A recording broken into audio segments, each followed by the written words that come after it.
Hello साथियों, नमस्कार। आप देख रहे हैं आपका अपना YouTube channel DS Mishra official और आपके अपने चैनल पर इस महत्वपूर्ण वीडियो सेशन में आपका हार्दिक स्वागत है। और इस वीडियो में मैं बात करने वाला हूं कि गजट ऑफ इंडिया यानी भारत के राजपत्र में एक महत्वपूर्ण अधिसूचना जारी की गई है और यह अधिसूचना संबंधित है जो केंद्रीय जनगणना होनी है, यानी जो सेंसस ऑफ इंडिया 2027 होने वाला है, जिसकी शुरुआत 2026 से हो रही है और अप्रैल से सितंबर के बीच में इसका प्रथम चरण होगा और 27 के जनवरी से इसके दूसरे चरण की शुरुआत होगी। तो पहले चरण में क्या क्या प्रश्न पूछे जाएंगे या क्या क्या प्रश्न जिनका जनगणना होगा उनको बताना होगा, फॉर्मेट में कितने तरह के प्रश्नों का आपको जवाब लेकर के कॉलम भरना होगा और क्या क्या जानकारी आपको लेनी होगी और जनगणना कराने वाले को क्या क्या जानकारी देनी होगी, इसी से संबंधित पूरी जानकारी देने वाला हूं। तो वीडियो बहुत ही खास होगा, अंत तक मेरे साथ बने रहेंगे। और यदि चैनल से अब तक नहीं जुड़े होंगे तो चैनल को सब्सक्राइब करके बेल आइकन को प्रेस कर लेंगे, आगे भी आपके काम के हर वीडियो आप तक पहुंचते रहेंगे। तो ये जो गजट जारी हुआ है और इस गजट की जो अधिसूचना है वह इस संदर्भ में है कि जो जनगणना 2027 होनी है, जिसके लिए जैसा कि मैंने पहले ही बताया कि यह अप्रैल 2026 से ही इसकी प्रक्रिया शुरू हो रही है और यह 2 चरणों में पूरा होना है। पहला चरण जो होगा वह होगा आपके मकान से संबंधित, मकान सूचीकरण नंबरीकरण से संबंधित, और दूसरा होगा यह होगा जनगणना से संबंधित। तो 2 चरणों में यह पूरी जनगणना 2 चरणों में पूरी होनी है, जिसकी शुरुआत अप्रैल 2026 से हो रही है। तो जो पहला चरण होगा वह पहला चरण होगा आपका मकान सूचीकरण यानी मकानों की गणना। अब जब आप मकान सूचीकरण करने ही जाएंगे या यदि आपके यहाँ कोई आ रहे हैं मकान का सूचीकरण करने यानी हाउस होल्डिंग सर्वे करने कोई आ रहे हैं, तो आपको क्या क्या बताना पड़ेगा, या शिक्षक साथी जो इसमें परगणक और सुपरवाइजर की भूमिका में रहेंगे उनको फर्स्ट चरण में इस हाउस होल्डिंग सर्वे में क्या क्या प्रश्न के जवाब एकत्रित करके और उसको फॉर्मेट के माध्यम से भी भरने होंगे और ऑनलाइन भी सारा डेटा आपको अपलोड करना होगा, ऑनलाइन एंट्री सारे डेटा को करनी होगी। तो इसके लिए कई सारे प्रश्न पूछे जाने हैं। टोटल प्रश्नों की संख्या जो है वह 33 है और 33 प्रश्न में क्या क्या आपको कैसे पूछना है और जानकारी लेनी है या जिनका हो रहा है उनको जानकारी देनी है, आइए हम लोग देखते हैं। पहला प्रश्न होगा जो मकान सूचीकरण के लिए यानी मकान के नंबरीकरण के लिए, जिसको हाउस होल्डिंग सर्वे कहते हैं, प्रथम चरण में होना है। इसके लिए जब आप हर एक घर जाएंगे तो हर एक घर में उस भवन का नंबर आपको लिया जाएगा और घर का नंबर दे करके और घर का नंबर एंट्री किया जाएगा। उसके बाद जनगणना मकान नंबर दर्ज होगा, यानी पहले भवन नंबर, उस भवन में जनगणना मकान नंबर, और उसके बाद जैसे एक ही भवन में कई मकान दिए जाएंगे। जैसे मान लीजिए कि एक भवन बिल्डिंग अगर एक ही है तो भवन का नंबरिंग तो एक ही होगा, लेकिन उसमें अलग अलग परिवार हैं तो उनके मकान का नंबरिंग अलग अलग होगा। इसीलिए ये 2 हैं, पहला भवन नंबर, तो भवन नंबर इसमें दिया जाना है, और दूसरा जनगणना मकान नंबर। तीसरा जो प्रश्न है वह है जनगणना मकान के फर्श में प्रयुक्त प्रमुख सामग्री, यानी इसमें यह पूछा जाएगा कि जिस मकान का आप हाउस होल्डिंग सर्वे कर रहे हैं यानी मकान नंबरीकरण सूचीकरण का कार्य आप कर रहे हैं, उस मकान का फर्श कैसा है, यानी मिट्टी का फर्श है कि सीमेंटेड प्लास्टर किया हुआ फर्श है या फिर टाइल्स लगा हुआ है या फिर ग्रेनाइट मार्बल लगा हुआ है, यानी फर्श किस प्रकार का बना है, किस सामग्री का बना है, वह आपको मेंशन करना है। चौथा जो प्रश्न होगा वह है कि जनगणना मकान के दीवार में प्रयुक्त प्रमुख सामग्री, यानी जो घर का भी पूरा क्राइटेरिया बताना है, सिर्फ ये नहीं लिख देना है कच्चा घर पक्का घर, ऐसा नहीं। अब फर्श का पहले बताइए कि फर्श कैसा बना है, उसके बाद दीवार कैसा है, कच्चा है पक्का है, उसका टाइप क्या है वह लिखेंगे।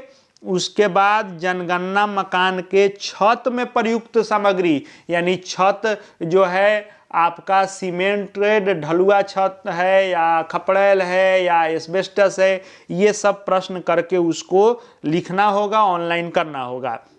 उसके बाद जनगणना मकान के उपयोग, यानी जिस मकान का आप सूचीकरण कर रहे हैं वह किस लिए उपयोग हो रहा है, यानी आवासीय है, लोगों के रहने के लिए है, या गैर आवासीय है, या फिर व्यावसायिक है यानी दुकान इत्यादि उसमें चलता है, या उसमें कोई विद्यालय है, मंदिर है, मस्जिद है, या कोई नहीं रहता है, बंद पड़ा मकान है। किसी भी प्रकार का मकान होगा तो सबका सूचीकरण करना है, इसलिए उस मकान का उपयोग किस रूप में हो रहा है वह बताया जाना है। फिर जनगणना मकान की हालत, किस स्थिति का मकान है वह दर्ज होगा। परिवार का क्रमांक, यानी उसमें जो परिवार मेंशन होगा उस परिवार को क्रमांक दिया जाएगा, उस परिवार का क्रमांक लिखा जाएगा।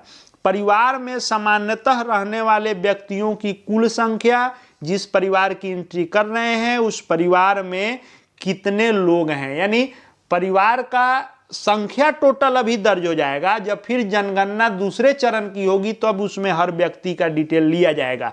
अभी सिर्फ परिवार क्रमांक और परिवार में रहने वाले कुल व्यक्तियों की संख्या।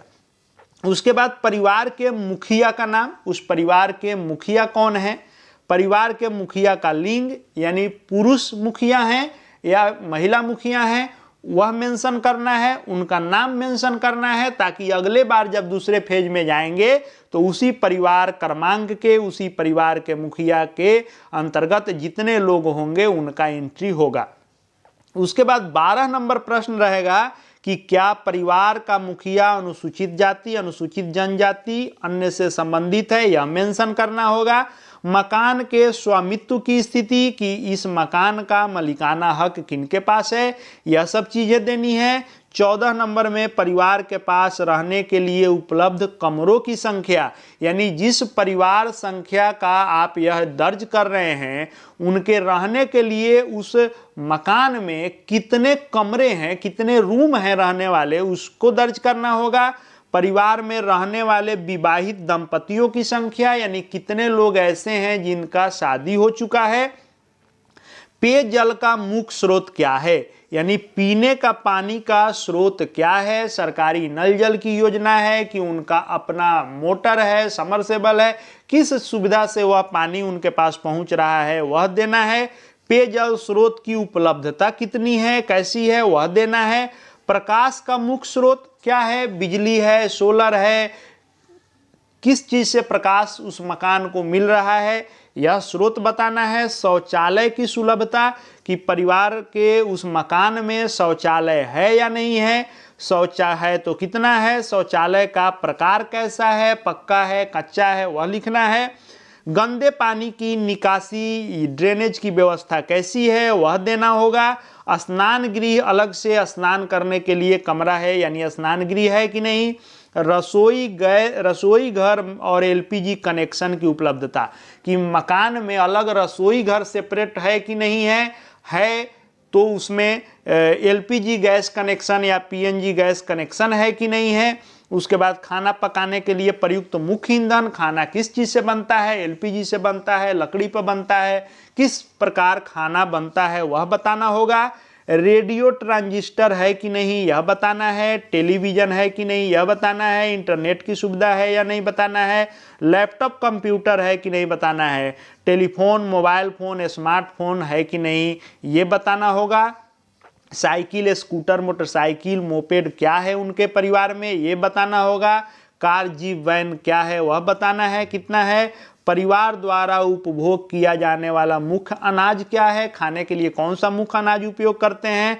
और मोबाइल नंबर, जनगणना संबंधी संसूचना के लिए मोबाइल नंबर भी उनका लिया जाएगा।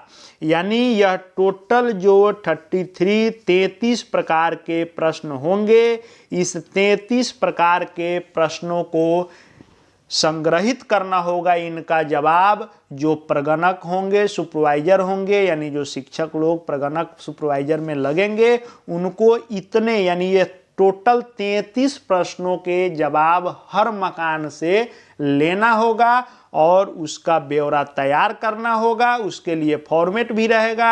आप उस फॉर्मेट पर यह 1 से लेकर के 33 नंबर तक के लिए फॉर्मेट रहेगा, अलग अलग सबका कोडिंग रहेगा, वह कोडिंग भरेंगे और उसी को आप फिर से ऑनलाइन भी करेंगे। और यह 33 सवाल जो होंगे यह पहले चरण के लिए हैं और फिर दूसरे चरण के लिए अलग से अधिसूचना जारी होगी कि उसमें क्या क्या पूछना है, क्या क्या दर्ज करना है और उस तरह से सेकेंड चरण भी किया जाएगा। तो यही महत्वपूर्ण सूचना है जनगणना के पहले चरण के मकान सूचीकरण यानी हाउस होल्ड सर्वे के लिए जो जनगणना करने वाले हैं उनको भी यह जानकारी जाननी महत्वपूर्ण है और जिनका जनगणना होगा उनको भी जानना महत्वपूर्ण है कि इसी जानकारी का आदान प्रदान करके और इसी को संग्रहित करके ऑनलाइन करना है। आगे भी आपको जनगणना जब से शुरू होगी तब से समाप्ति तक आपके हर समस्या के समाधान से संबंधित वीडियो यहाँ मिलेंगे। कैसे फॉर्मेट भरना होगा, कैसे ऑनलाइन करना होगा, कैसे ऐप पर, पोर्टल पर, फॉर्मेट पर कैसे कौन सा कार्य आपको करना होगा, हर कुछ यहाँ मैं अपने स्तर से बताऊंगा ताकि आपको जनगणना करने में किसी प्रकार की समस्या नहीं होगी। इसलिए चैनल से जुड़ जाएंगे, चैनल को सब्सक्राइब करके बेल आइकन को प्रेस कर लेंगे। साथ ही हमारे Telegram channel DS Mishra official से जुड़ जाएंगे, वहां हर अपडेट आपको मिलते रहेंगे। इस वीडियो को देखने के लिए आपका बहुत बहुत धन्यवाद।